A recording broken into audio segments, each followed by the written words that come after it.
Let's continue our discussion of CSS by looking at CSS selectors.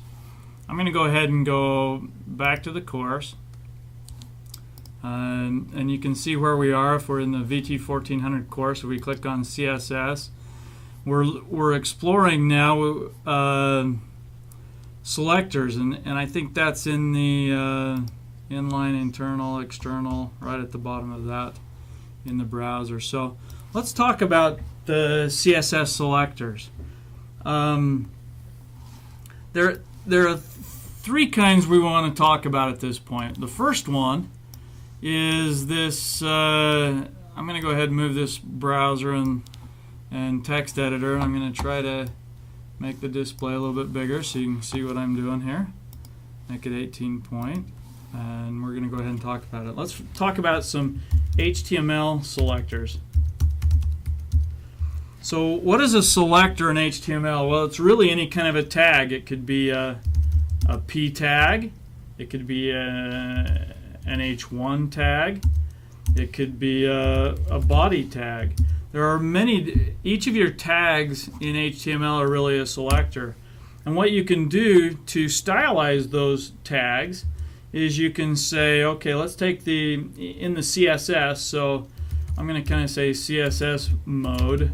When we're typing out our CSS, we're going to go H1, curly brace, color, colon, number sign, AA, 0000, semicolon, curly brace.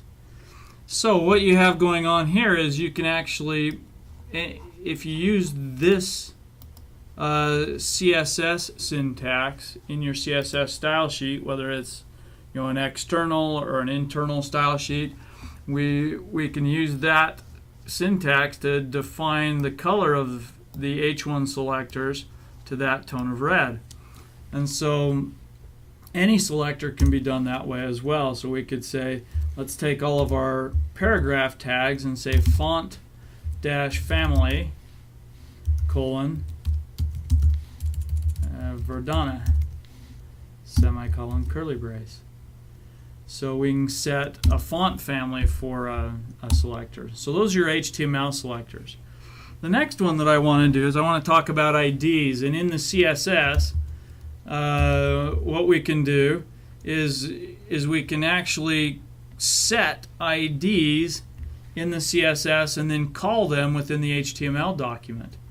Up here, they're already kind of being called as you call them in the HTML. We're just defining some properties and values that are going to be associated with those. Now with IDs, we can actually name them what we want. So let's say we wanted to create a container, and we wanted the color of that container to be black. So we're going to say color colon number sign semicolon curly brace. So now, how would we call that ID in the HTML? Well, the ID we could call it by saying div space ID equals quote container, quote bracket, and then something inside of it, and then close out your div.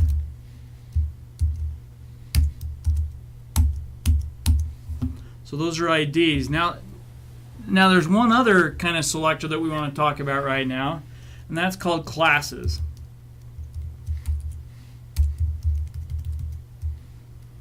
And how do you create a class in CSS? So this is the CSS, if you remember up here.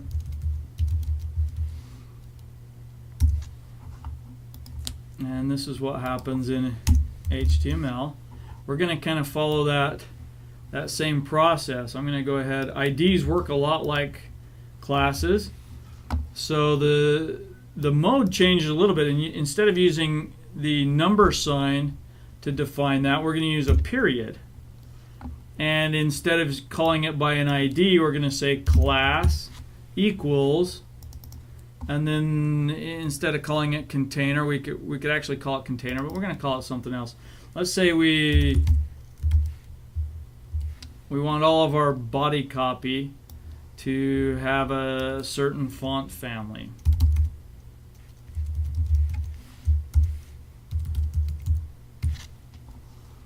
And then what we'd do is we'd say div class equals, and whatever the class then is set by that dot, so we can say body copy. So div class equals body copy, and then slash div, and then anything inside of this would have obviously the Verdana font family. So quick review. We have HTML selector, so any of your tags in HTML, and how you call those in CSS is you say, okay, here's the tag, and these are the properties and values that we're going to set with those. And you can do multiples, you can do colors, fonts, other things in each one of them. Just like we talked about before in our syntax, you can have multiple properties and values with your selectors. IDs. We get to pick the name of the IDs. How you do that is you start it out with a number sign, the name of the ID, and then you give it its properties and values. And then in the HTML code, you'll say div ID equals quote container, or you can call the IDs at that point saying ID equals and then the name of the container. So this has to match this exactly.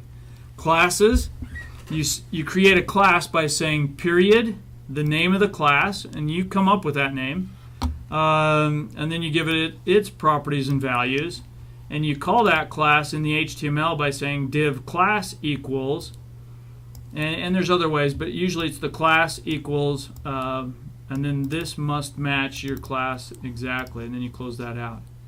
So those are selectors in CSS.